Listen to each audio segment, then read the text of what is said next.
Então, vamos lá. Eu já identifiquei a rede venosa. Já sei qual calibre que eu vou utilizar. Para que irei utilizar? Vamos supor, um antibiótico, tá? E o paciente vai ser liberado logo após. Pessoal, mediante essa informação, para que eu vou dispor de um dispositivo invasivo, tá? Um gelco, para uma prática que ele vai receber o medicamento e ele vai embora. Então, nesse momento, eu posso optar pelo catéter agulhado, tá bom? Dependendo da instituição, se for instituição privada, ele não, nem dentro do protocolo do local, ele vai já deixar no kit o catéter agulhado, tá bom? E aí sim você vai escolher a numeração de acordo com a rede venosa. Então, geralmente, adultos, crianças, então lembre-se, né? A gente precisa se atentar, tá bom? A isso. Então, aqui no caso, eu tenho um bem fininho aqui, tá? Um 27 no caso. Aquela rede que é mais frágil, tá? Lembrando que não adianta eu chegar ali com um scalp mega calibroso, tá? Um acesso que ele não vai aguentar, ele vai romper ali a rede venosa, tá? Então, eu escolhi o material, já sei qual vai ser a indicação médica, um antibiótico. A primeira escolha é sempre na região dorsal, tá, pessoal? A gente sempre lembra disso. Sentido distal, a gente sempre fala, né? Deixa eu ver se vocês dizem. Distal para proximal. Por quê? Se eu inicio aqui, o paciente, ele pode ter aqui necessidade de novamente pulsionar o acesso. Aí eu vou iniciar de trás para frente? Não. Então, é sempre, tá? Da distal para proximal. E sempre a rede, tá? Dorsal aqui. Ou a parte ventral do antebraço. Lembrando, temos aí a radial, que é super calibrosa. Temos a cefálica. Tem a mediana aqui do antebraço. Sempre atente-se. Se eu preciso de um calibre maior, eu vou utilizar um dispositivo maior. Então, sempre, tá? Da distal para proximal. Isso é matéria de prova? É matéria de prova. Então, não tem o que fazer. Precisa atentar-se para essa rede. Uma pergunta. Eu posso funcionar em membros inferiores? Responda aqui para mim, você que está acompanhando. Sim ou não? É proibido ou não é? Tá? Coloque aqui para mim só sim ou não, tá bom? E aí, mais pro finalzinho da live eu já explico para vocês. Então, eu escolhi, funcionei, tá? Antes de funcionar, o que eu preciso? Higienizar as mãos, utilizar luva de procedimento, óculos de proteção, fazer a antisepsia, tá? Do local que você vai funcionar. Escolhi aqui a radial. Passei, né? Fiz a antisepsia com álcool. Espera secar, não vai embeber o álcool lá no algodão e deixar aquela solução ali e já funcionar, pessoal. Precisa se atentar. Não vá com muita sede ao pote, tá? Faz a fricção né, em movimento circular ou sentido único.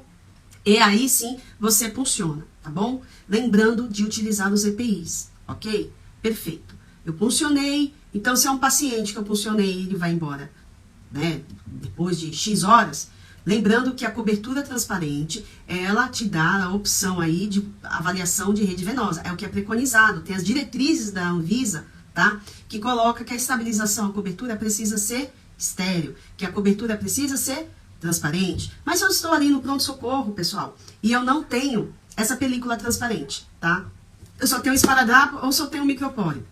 Eu preciso fixar de forma que eu consiga avaliar a continuidade da rede venosa. Essa é a importância. Por quê? Você acabou de pulsionar, escolheu, foi tudo ok, mas extravasou. Ele vai ter risco de quê? De flebite.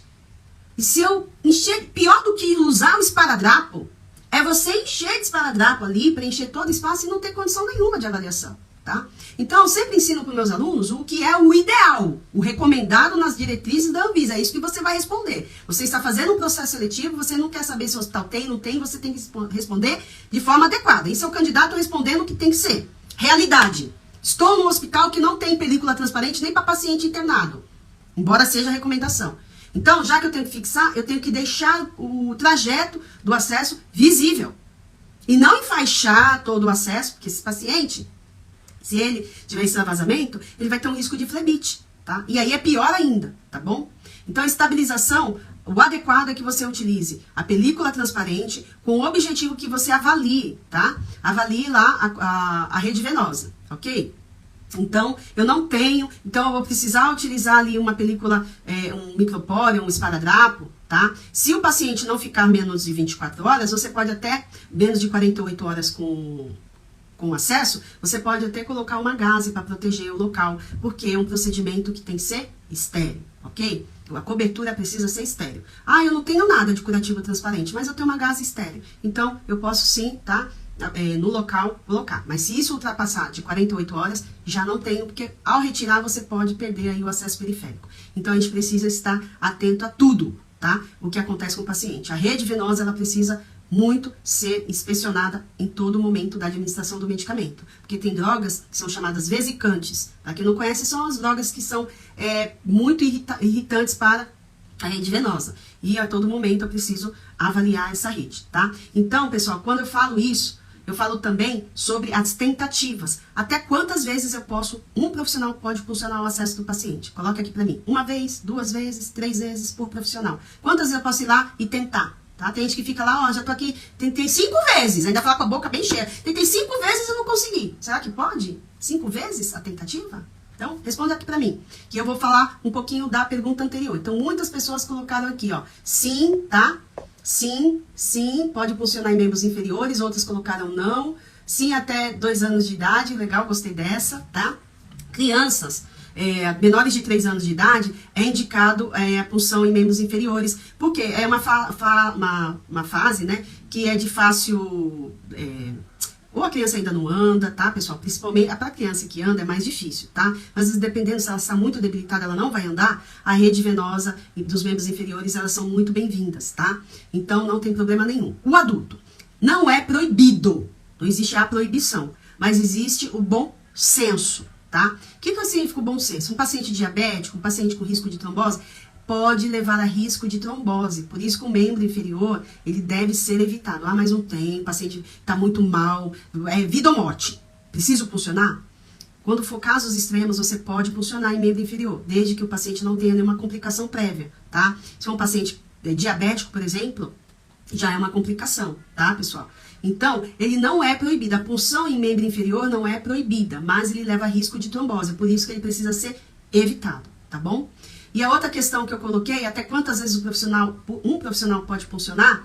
Até 2 vezes, perfeito, tá? Cada profissional só pode pulsionar até 2 tentativas. Não conseguiu, colega, seja enfermeira, médico, ou seu outro colega técnico, eu não consegui. Aí tem mais 2 tentativas. No total, são 4 tentativas por profissionais diferentes, tá? E para cada profissional, 2, perfeito? Tá? Então, eu não posso exceder de 4 tentativas. Eu preciso comunicar ao médico, a minha enfermeira, não é tentar 4 vezes, não conseguiu deixar lá a medicação. Ah, mas acontece isso? Opa! Pensei que não acontecesse, mas tem casos aí que são inusitados e acontece. Tá lá a prescrição, você vai avaliar, acho que o paciente já recebeu o medicamento. Ah, não, a gente tentou 4 vezes, não conseguiu. Criatura, comunica o seu enfermeiro. Nunca deixe. Pessoal, quando a gente tem um paciente na nossa mão, é nossa responsabilidade. O paciente passou pelo médico, você que é profissional do outro lado precisa ter isso em mente, tá? Não podemos abandonar a prescrição. A prescrição precisa ser executada. E quando não é executada, sempre a corda vai arrebentar pelo lado mais fraco. Eu não posso banalizar. Então você que está aí do outro lado, que é um profissional que se preocupa, é um profissional que está aqui hoje na live porque quer adquirir conhecimento, não vai fazer isso com certeza, tá, pessoal? Pense. Esse paciente está ali, ele precisa da terapia, ele precisa do medicamento. E, por vezes, o médico pode mudar a via de administração, tá? Então, olha, não conseguiu, foram 4 tentativas. Por que eu falo isso, pessoal? Porque a gente passa a visita, a gente observa. Tem prescrição, fica no canto, não conseguiu acesso. Às vezes é por conta da inexperiência daquele profissional, tá? Então, não podemos deixar a pressão de lado. Não conseguiu acesso, foram 4 tentativas. Enfermeiro, olha, tentei. Ou até chama também o seu líder, tá? Para a tentativa, mas eu não consegui. Né? Vamos passar para o médico, para de repente ele tentar uma hidratação oral, até conseguir restabelecer a rede venosa daquele paciente. Ou se for muito, muito, muito importante a rede venosa, o acesso venoso, aí o enfermeiro vai pulsionar a jugular também, tá? A jugular, pessoal, somente enfermeiro pode pulsionar. Já vi casos, relatos, que técnicos, bons técnicos, tá, pessoal? Muitos bons técnicos. Pulsionei a jugular. E aí? Uma perícia, né? Sendo está habilitado para tal, tá bom? Já está infringindo aí o código de ética. Olha quantas coisas envolve, tá? Pode dar tudo bem, mas pode dar ali um problema, um sangramento abundante. E aí, para você explicar que você pulsionou algo que você não é da sua, não é da sua da sua habilitação. Você não está habilitado para isso. Por mais que você conheça a anatomia, não é, pessoal. É do enfermeiro pra cima, tá? Enfermeiro, médico, ok? Às vezes, o enfermeiro vai tentar jugular, também não vai conseguir. E aí tem que partir para um acesso venoso central.